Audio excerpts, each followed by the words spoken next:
Second level spells are kind of weird. They sit in this awkward power gap that exists between first and third level spells, and often leaves them in this weirder, more experimental side, which can often make them more challenging to evaluate. But that's okay, because that's exactly what tier lists were made for. If you've been following along for the last couple of months, I've been periodically making tier lists for each spell level in the 2024 Player's Handbook, and today we're going to be covering second level spells. As a reminder, this is not about comparing to the 2014 versions, we are strictly covering 2024 content. I'll also put the tier descriptions up on screen here, but I'm not going to go over them since they're the same as they were for the first level spells video. The gist is that this is more or less about the general applicability of a given spell, and not how good it may or may not be in some hyper-specific and niche situations, because every spell can be god tier when used in the exact perfect moment, and just because I put something here in C or D, it does not mean that it's a bad spell. I'm not here to tell you how to play the game, this is just for fun. Alright, that's enough of that, let's just get into it. Shout out to my channel members, you guys rock, you truly mean the world to me, and as usual, we're going to be going through this list alphabetically. First up is Aid. This spell is fine. It's a non-concentration increase to hit points, which is nice. 5 isn't really a ton, but it's not nothing either. The nice part about this is that it can stack with things like temporary hit points and doesn't require concentration. Probably the best potential effect of the spell is in a situation where you have multiple downed party members. You could instantly revive up to 3 of them that are within range. Obviously, in that very specific circumstance, it's a great spell, but something like that is hardly going to be happening every single session. It's also on a bunch of class lists, so I suppose if you're Bard, Cleric, Druid, Paladin, and Ranger all cast it can be pretty good, but that's also kind of ridiculous. If you're really looking how to eke out as much health as possible and have a mass revive, it can be good, but I think on its own, the spell's a bit too niche to go anywhere but C tier. Next is Alter Self, and this one was a bit challenging. I love deception type spells like Disguise Self, but this one was a little bit more involved. The effect itself is often going to be better than Disguise Self since it isn't an illusion. You are physically altering your form, which means that it does stand up on closer inspection. The downside is that it doesn't do anything to your clothes, so it's less of an instant option the way that Disguise Self is, and it also costs a second level spell slot instead of a first level slot. Alter Self combined with a disguise kit can make for a very powerful combination for infiltration or subterfuge or even preventing combat in the first place by acting like an ally, but it's certainly a lot more involved than Disguise Self. Being able to change your appearance on a whim or even being able to gain water breathing and a swim speed can be nice in certain situations though. I don't know what it is about it though, it's a good spell, but for some reason I struggle to put it anywhere higher than B. I guess I think that the cost and the potential preparation required makes it less quote-unquote usable than Disguise Self, even if the effect is more powerful. I could be persuaded on this one though. Animal Messenger, like many of the animal-related spells, is super fun and flavorful. It's just unfortunate that they're also very disappointing and niche. Don't get me wrong, there's a use for this, and it isn't necessarily bad by any means. It just requires a lot of very specific things to be happening in the game to be considered useful. The best part of it is that it's a ritual, so you don't actually need to spend a spell slot on it, which is kinda cool, but also a little bit of a backhanded compliment. But like so many things can happen to the animal that you send off, including it dying, and you just never know. It's fun, and I like it for what it is, but it's still gonna be a D tier spell. Arcane Lock is cool and feels very wizardy to me. It's not particularly flashy or doing a whole lot, but what it does do, it does well and without any fuss. The consume material component is probably the toughest pill to swallow about this spell, but if you're really trying to protect something with a lock, it's not likely that big of a deal to you. I'm gonna put this one in C tier. Arcane Vigor is interesting. It's a new spell and it's healing for Wizard, which is not all that common, and it's a bonus action to cast, which means that you don't necessarily need to skip the bulk of your turn to use it. The downside here is that it's effectively 2 resources that you're spending. You're spending both a spell slot and some hit dice, which are only a d6, and you don't get to add your Constitution modifier on top of your spellcasting modifier. It's a challenging one to evaluate, but I think it can prove useful to have in your back pocket as a caster, and isn't that niche of a scenario. For that reason, I'm putting this one in B. Next up is Augury, which is just a good spell that you don't hear all that much about. It being a ritual is a great bonus, and the fact that it gives you some vague notion about how well your half-baked plan is going to turn out can be nice, but the answers are, as mentioned, very vague, and it's only useful for actions that you're going to be taking within the next 30 minutes. It's a fun spell that I've seen used well, but the time constraint and the lack of specifics make it hard to be a must cast. I'll put this one in C because it is still very usable. Barkskin is next, and it got a significant buff from 2014.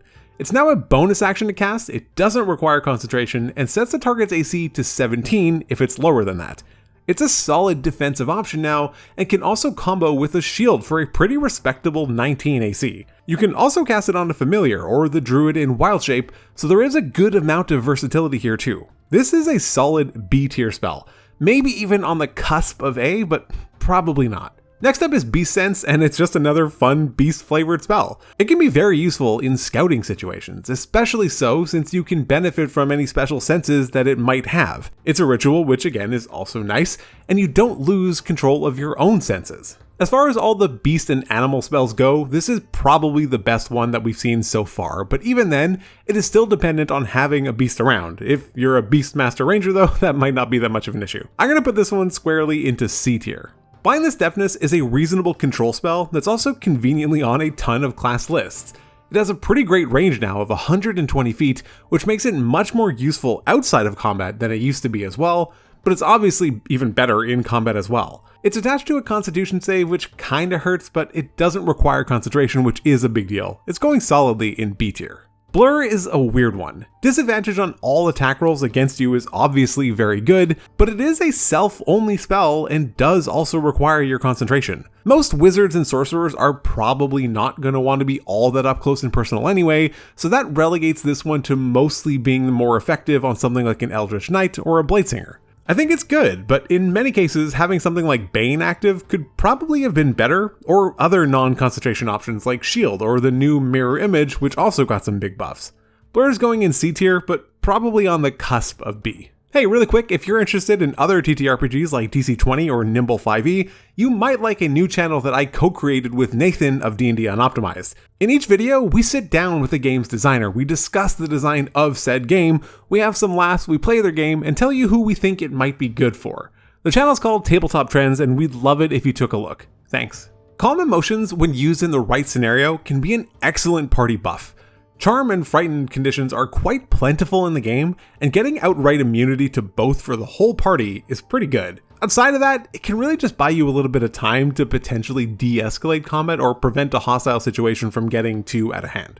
The thing is that there are other spells which can accomplish that task in potentially better ways that don't involve interacting with the creatures at all. The spell isn't bad, but it's best used as often as a party buff if you know what types of effects you're going to be facing. It's a good spell. I'll put it in C tier, but on the higher end of it. Next up is Cloud of Daggers, which has the potential to be one of the most potent damage dealing spells in the game, and it only got better in 2024 since now you can actually move the cloud. Granted, it does cost your action to do so, but if you have an ally holding an enemy in place and you don't need to move it, and it can hit a few enemies at the same time, this can be really good. The spell doesn't require an attack roll or a saving throw, it just always deals its damage, no questions asked.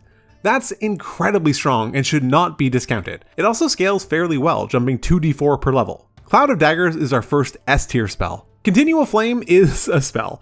There's some fun flavor opportunities for it, and it can be useful when darkness is a significant hurdle for your party. The huge downside here is the expense of the spell, which requires 50 gold worth of ruby dust that is consumed. It's a tough sell for a player as there are better spells that can probably provide most of the same benefits, so it'll be a pretty niche situation where it feels necessary. I'm gonna put it in D. Cordon of Arrows. My only explanation for this spell is that someone at Wizards of the Coast must love it way more than they should. It's only available to Rangers, it offers such low damage and even provides a save, and each arrow doesn't even go off simultaneously. You get multiple saves for each very weak, very sad arrow. And most egregiously, it's not even good at accomplishing what you were likely trying to accomplish with it, namely preventing someone from getting access to some kind of location or object. It's a protection spell. This does such a small amount of damage though, with a save, and doesn't hinder anyone from getting access to that area or thing. On top of that, traps like caltrops are just going to be a better option for this and doesn't require a spell slot. Sure, there's a world where you cast this like 57 times and it's hilarious and you create this amazing minefield, but like, let's be real, this is our first F tier spell. Speaking of F tier spells, Crown of Madness still totally sucks. It has an auto fail condition if the creature isn't a humanoid. It makes it so the creature has to use their action before moving to make a melee attack, so if nothing is around it, then it can just do whatever it wants. And it has a repeated save, requires not only concentration, but what I've lovingly called super concentration in the past, as you need to spend your action on each turn maintaining it. I honestly can't believe that this spell got basically 0 love from 2014. This is like F-. Also, shout out to channel member Jumpy Sonic Bear, who I noticed commented on this spell, also noting how truly awful it still is. Next is Darkness, which can be an extremely powerful control spell, especially at lower levels. Darkvision can't see through it, the 15-foot radius is fairly sizable, and can even dispel light created by the effects of second level or lower spells. I'm looking at you, Continual Flame. It's a strong spell, and can be frustrating to deal with if you're unprepared, and can work very well in or outside of combat. I'm putting Darkness in A. Moving on to Darkvision, I'm less sold on this one. Don't get me wrong, it's a valuable thing to have, but isn't the magical cure-all that many perceive it as. More importantly though, Darkvision is more common in 2024 than it was previously, but the nice thing here is that the range is 150 feet, so even if you do already have it, this will almost certainly be extending that range. Light spells are probably better, unless of course you need to stay stealthy, but I'm not too sure how many parties will prefer to burn multiple second level spell slots to grant Darkvision either. I'm gonna tentatively put it in D. I considered C, but I think it's just a little bit too niche to be useful. Detect Thoughts is a complicated spell since how effective it is largely dependent on your Dungeon Master. The spell can be incredibly powerful in interrogation settings and any scenario where truth is what needs to be discovered, and the fact that they know you are probing into their mind just doesn't matter. I've had spectacular moments at my table off the back of this spell, and have seen plenty of others happen as well. Another interesting use case is that the Sense Thoughts element of the spell can actually be used to detect invisible creatures in the vicinity, so that's kind of fun too. I love this spell. I'm putting it in A since it can also be continually useful throughout a campaign, well into the later levels. Next is Dragon's Breath, and it's just another great spell. You get to choose the damage type, which is always a huge plus. It's also just a bonus action to bestow the effect on another creature. Yeah, it costs your action to activate, but you can easily cast this on your familiar or something else that might be frontline, or any type of ally that maybe doesn't have many potent damage dealing effects, like an NPC that you're escorting. It's concentration, which does hurt a bit, but it's still on you, not the creature that you targeted with. It's a powerful spell with a reasonable range and a flexible damage type. It's going in A tier. Enhanceability got a pretty big change, and not really in a good way. They got rid of all the little bonuses that came along with advantage, but they also removed Constitution from the list. Admittedly though, there are no specific skill checks tied to Constitution, but I've seen straight Constitution checks called for, so it's just a bit weird that they didn't include it here. The spell does what it says, it's just not something you're likely going to be needing to use every session. It's going in C tier. Enlarge Reduce is a cool spell with a lot of fun and creative uses. Many of the ways that I've seen and read about it being used probably skirt the limitation of objects that can't be worn or carried, but I still often feel like there's more than enough options here to be interesting. It probably belongs as a solid C tier spell, but I really like the versatility it offers, so I'm hesitantly gonna drop it into B tier. Next is Enthrall, which I honestly don't know why they brought this spell forward. I mean, it's marginally better than 2014, but it's still just not good. It's a simple sneak past the guard spell, it's fine. The problem is that its best benefit being the ability to target theoretically infinite people is also its biggest downside, since you get zero indication of whether any target succeeded or failed. There's better spells for this effect. It's D tier at best. Find Steed is just really good. There's not a whole lot to say here. Getting a significant speed boost, the ability to potentially fly if you mounted, a bunch of versatility of bonus actions based on what you choose, it's just unquestionably a very solid and flavorful spell. I was inclined to put it in A, but Nathan of D&D Unoptimized and Tabletop Trends said it had to go in S, so I'm gonna make him happy and S tier it is. Find traps. Well, it still doesn't actually find traps. It's F tier.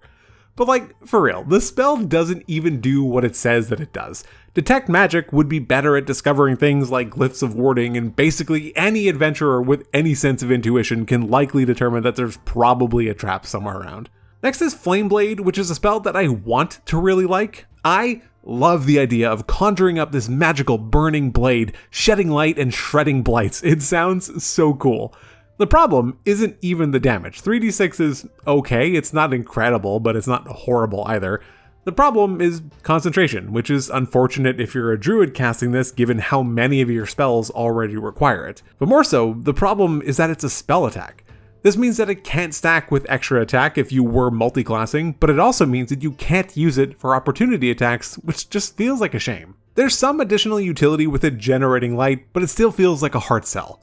It's certainly not bad, but it's going in C. Flaming Sphere is a pretty solid control and damage spell. It can be moved with the bonus action and damage enemies around it. It also doesn't exclusively take the damage when the creature ends its turn within its range anymore, which is a nice touch. The spell's good, there's not much else to say about it, it's B tier. There's nothing particularly wrong with Gentle Repose. It's a very effective spell at doing what it says that it does. The thing is though, that it just so happens that the thing that it says that it does is not particularly the most common thing that you're going to be needing to do during a game. Again, like any spell, this will have a banger situation where it saves the day, but overall, it's gotta be in D. Again, not because it's bad, just because it's very niche. Gust of Wind is a cool spell. I love spells like this that give you control over the weather and do those kinds of things. I just think they're a lot of fun. There's also a lot of things that you can do with it, and I've had players pull off some cool moves by blowing away vapors and other things like that. That's probably the best use of the spell, but the push can also be useful in some specific circumstances too. It's going in C. Here's the problem with Heat Metal. It's actually way too good. As a combat spell, if you cast it on a creature wearing metal armor, which is now easier than ever to determine since it's directly told to you in the creature's stat block, it's basically just free damage. There's technically a save, but it does nothing. So it's just a bonus action to deal 2d8 fire damage. I'll put it in A since if there isn't a creature wearing metal armor, it's potentially less effective. But I mean, even targeting metal weapons can be really good if they're forced to drop it. At least the save there does something. I'm blown away that this spell didn't get any adjustments from 2014. Hold Person is such a powerful spell. I'm not sure what else there is to say about it. In or out of combat, it's just so good. The paralyzed condition can be absolutely devastating. The 60-foot range is solid, it's on a bunch of class lists, it's so good. It's S tier, there's no question. Invisibility is a great spell. There are a ton of useful situations that it can be used in, from sneaking around to thievery, or to getting the jump on enemies before combat even begins. I really want to put it in S, but something is kind of holding me back. I'm not really even sure what it is. I'm going to put it in A, but let's say a really, really high A. Knock, I think, is probably just about the most C tier spell by definition, at least my definitions. It pretty much does one thing. It does that thing well, but it's not like it's solving an otherwise unsolvable problem. Locks are pickable, and it creates a very loud sound to alert everyone that you just got through their lock. It's a good spell, but yeah, it's going in C. Next up is Lesser Restoration, and it's just such a good spell. Even though the Deafen condition might not come up all that frequently, Blinded, Paralyzed, and Poisoned are all fairly common status effects to arise during play. It's on basically every list imaginable, so someone is going to have it, and it's a bonus action to cast now. This is absolutely a spell that will continue to be also very impactful throughout a campaign, and it's just so good so often. It has to go in S. Moving on to Levitate, this is generally just a solid spell. It can be excellent in exploration situations when used either on yourself or a party member, but another use of the spell that doesn't come up quite as frequently is an offensive cast of it during combat. Sure, it targets a constitution save, but there isn't a repeated save. So if they fail once, you can really hamper an enemy during combat. I'm going to put it in B tier here, but it can be very powerful. Constitution saves do become way less reliable in the later game though. Locate animals or plants. Look, it's F tier. I know that there is a campaign somewhere out there where this is S+++, but come on. I bet most people watching this didn't even know that the spell existed. And it's not like I'm saying that it has no use. It absolutely does, and it can serve its purpose. It just so happens that that purpose is incredibly and excruciatingly niche. Locate Objects, on the other hand, is a much better spell. Yes, the range is 1,000 feet instead of the 5 miles of Locate Animals or Plants, and it isn't a ritual, but at least determining the location of an object is something that is likely to come up much more during most campaigns, and this solves that problem wonderfully, especially since you only need to have glanced the object once within 30 feet. It can even be used to find the big bad if you know them to be always carrying some specific and easily identifiable object. It's still going in C tier, but it's a solid spell. Magic Mouth is confusing. It's one of the few spells that I genuinely have never seen in play and feels like much more of a DM spell than a player spell. This is honestly the only one on this list that I had to look up how people use this thing, and even after that, I was feeling pretty underwhelmed with it. So here's the deal. I'm gonna put it in C tier because it feels like it serves its purpose well enough. I just don't see much else beyond that. Someone's gonna tell me that this is S tier, and honestly, that's fine. I would legitimately like to know what I'm missing about this spell, if I am. Magic Weapon is just really good now. It lasts for an hour, it doesn't have concentration, it's a bonus action to cast, and gives just a solid bonus to both attack and damage rolls. This one is particularly good for rangers who will likely be concentrating on Hunter's Mark a lot, which they can now stack with this. The scaling options are a bit weird, but will still probably be worth it in some instances, again, particularly for rangers. The fact that it's also a touch spell and not self, so you can use it on other allies, is a very nice touch too. This one's going in A tier. Next is Melf's Acid Arrow, which is a spell that I've seen a lot of people talk a lot of trash about over the last few years. And I'm not going to sit here and say that it's incredible, but I do think that it's better than most people give it credit for. Admittedly, requiring an attack roll for 4d4 acid damage isn't great, but the delayed extra 2d4 at the end of the creature's next turn does help the situation. Additionally though, even if the attack misses, at least you're still getting something out of it, since it still splashes, but now you're looking at like 5 damage here. It's not great, but it's better than nothing. But what I think the best part of the spell is that if it's fired at a caster who is concentrating on a spell, they are guaranteed to make at least 1 concentration check, since it always deals damage, and potentially 2 because of the delayed damage. So no, this spell isn't incredible, and you probably aren't going to be making this your primary damage dealer, but there's a world where it has a nice use case. It's going in C tier. Mind Spike is another spell that offers okay damage with an extra effect. The ability to always know where a target is can be very useful and will massively help if they try to escape your party, for example. A sorcerer's ability to also use extended spell on it can be clutch in the right moment. It's a spell that I like and want to put it higher, but based on my definitions, I feel like I need to put it in C. Tracking might not always be relevant or even useful at all. 3d8 psychic damage with a wisdom save isn't great either, but it's not awful at least. Mirror Image is a pretty great spell now.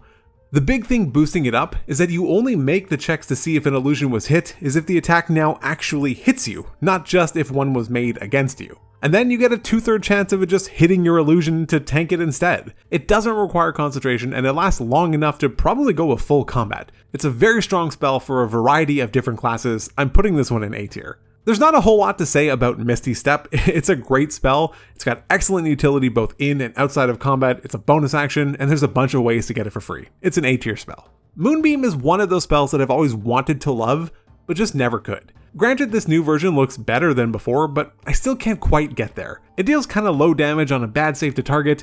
Admittedly, it can hit multiple enemies though, including flying ones. The biggest reason to cast Moonbeam is probably to end the shapeshifting effects on targets, but that's going to be pretty situational.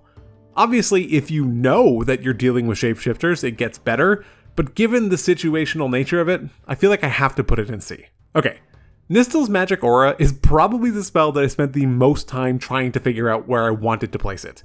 I read the spell a bunch of times and came to the conclusion that I am just either very dumb or it's not immediately obvious what the spell really does for you.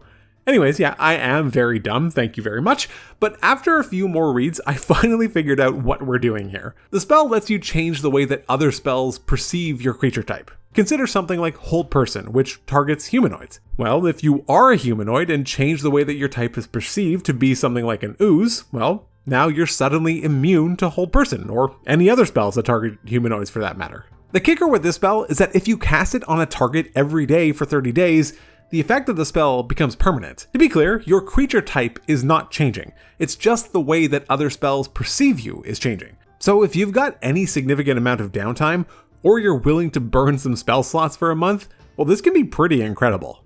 Now, obviously consider the fact that maybe there's a spell that you want to still be able to target you if you're a humanoid, for example.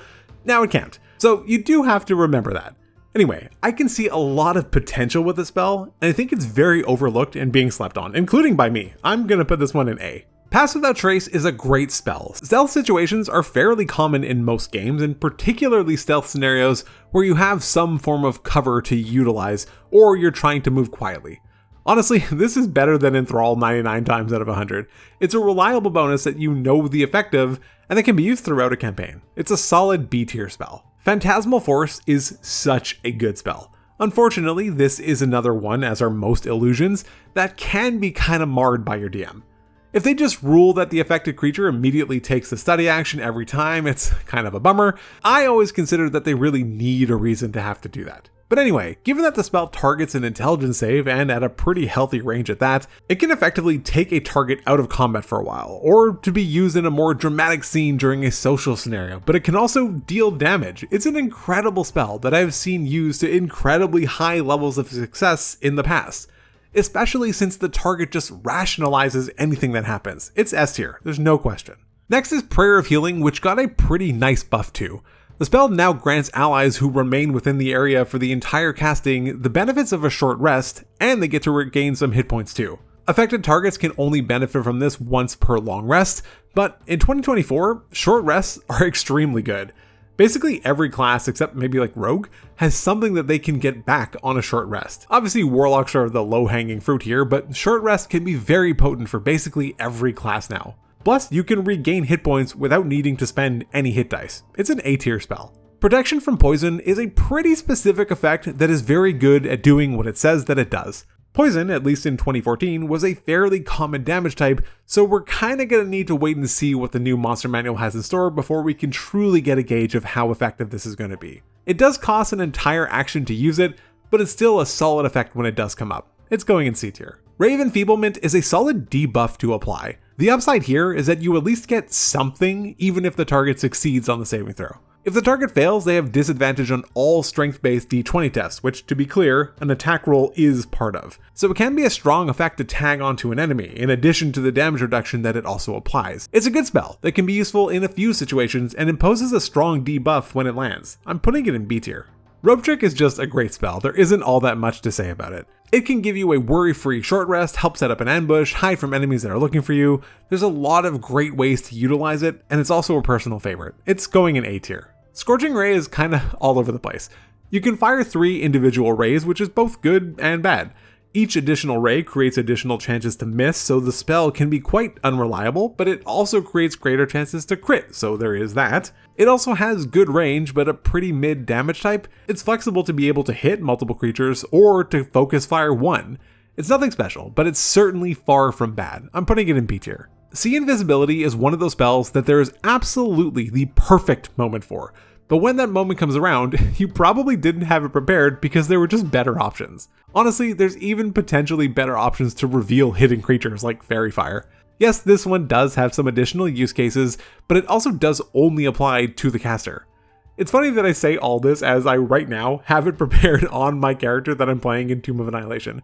Maybe it's a hot take, but I feel like I have to put it in D tier. Again, it's not that it's bad, it isn't. It just feels like it's hard to pick over other options. Unless you know it's going to be valuable, in which case, yeah, but I mean, again, that goes for any spell. Next is Shatter, and I admit that I am a sucker for spells that deal thunder damage. The 10-foot radius on this one makes it a bit more realistic to potentially hit a few targets, but it being tied to a constitution save does hurt a little bit. At least it doesn't echo out for hundreds of feet like some other thunder spells. This one does have the benefit of potentially being able to take down some walls or doors, so there's that. Shatter's a good B tier spell. Shining Smite is a great smite spell. Some extra damage is nice, but the fact that it can stack with other smite spells on subsequent turns is also very nice. On top of that though, preventing a creature from benefiting from being able to be invisible at all, and giving allies advantage on attack rolls against it is just the icing on the cake. It's a great spell and certainly deserving of A tier. Silence is both a very good and very fun spell.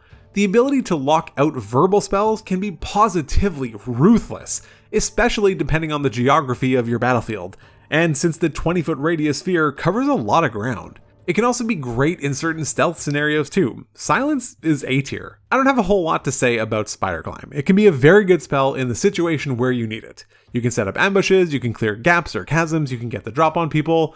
It's also just a fun spell, which helps too. I think I'm gonna have to put this one in B tier though. Everyone knows that Spike Growth is going in S tier, but in case you don't know why, it's just an extremely powerful spell that is more or less the engine behind basically every cheese grater build out there. You might look at the 2d4 piercing damage and be unimpressed and move along, but consider that there is no attack roll and there is no saving throw, and that you just take the damage for every 5 feet the creature travels. Any spell or other effect that combines with forced movement, sending the target through this or dragging a grappled creature through it makes it incredibly strong. plus the 20-foot radius is just massive. Again, this is S tier. Spiritual Weapon is a cleric classic. The biggest bummer now is that it does require concentration. It's a good spell that can provide some extra damage if you had nothing else to do with your bonus action. You can also move it on subsequent turns, it deals force damage. It's a solid B tier spell. Suggestion is both iconic and exceptional. There was a lot of concern when the 2024 version was revealed that the word reasonable had been removed, implying that the suggestion no longer had to seem reasonable. But it's just been swapped with achievable, which I think might actually be a better descriptor anyway. There is so much that you can do with this spell in such a wide variety of situations, both in and out of combat, and I especially love the creativity that inspires at the table. It's S tier, no question. You might think that since Find Steed ended up in S tier that Summon Beast would be around there. Well, you'd be wrong. Summon Beast ends up in C tier for me. The otherworldly Steed from Find Steed provides so much flexibility when he was around and greatly increased your own movement speed and even gave you a fly speed if you mounted it. This one just kinda has a mediocre attack. Granted, it scales okay, but it just doesn't feel worth it for me, especially when it also requires your concentration. Warding Bond is a very interesting spell that provides significant benefits to the target, but comes at the expense of you also taking any damage that the target sustains. Fortunately though, as it is on the Cleric and Paladin lists, they tend to be on the hardier side anyway.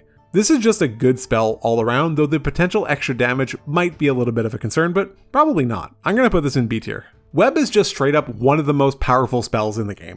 It has the potential to completely shut down an encounter. Affected creatures need to succeed on a dexterity save or be under the effects of the restrain condition, which can be debilitating. They then need to decide on subsequent turns if they are going to try and break free or stay there, attacking at disadvantage with attacks coming in at them at advantage. And then even if they do decide to break free, they then need to make a strength check, not a strength saving throw. This means that while they might be able to get advantage in some way, they won't be able to add their proficiency bonus to that roll. Web is absolutely S tier. And lastly, we have Zone of Truth, which is one of my favorite spells in the game. I think it creates so many fun and exciting moments to play, even when the creatures know that they're affected by it, since that's hardly the problem at the time of use anyway.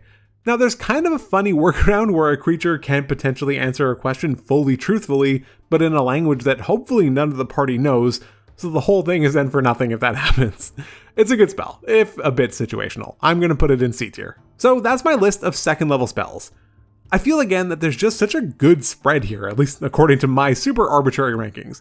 There aren't all that many busted spells, and there's not all that many horrible ones either, which is impressive given the strange nature of so many of these ones. Anyway, I'm very curious to see which ones I butchered this time. Every time I do this, it seems like people mostly generally agree with my takes, but there's usually one or two that I kind of whiff on. I'm sure this one is going to be no exception, so let me know which one I messed up in the comments, check out some of my other videos, but otherwise, take care.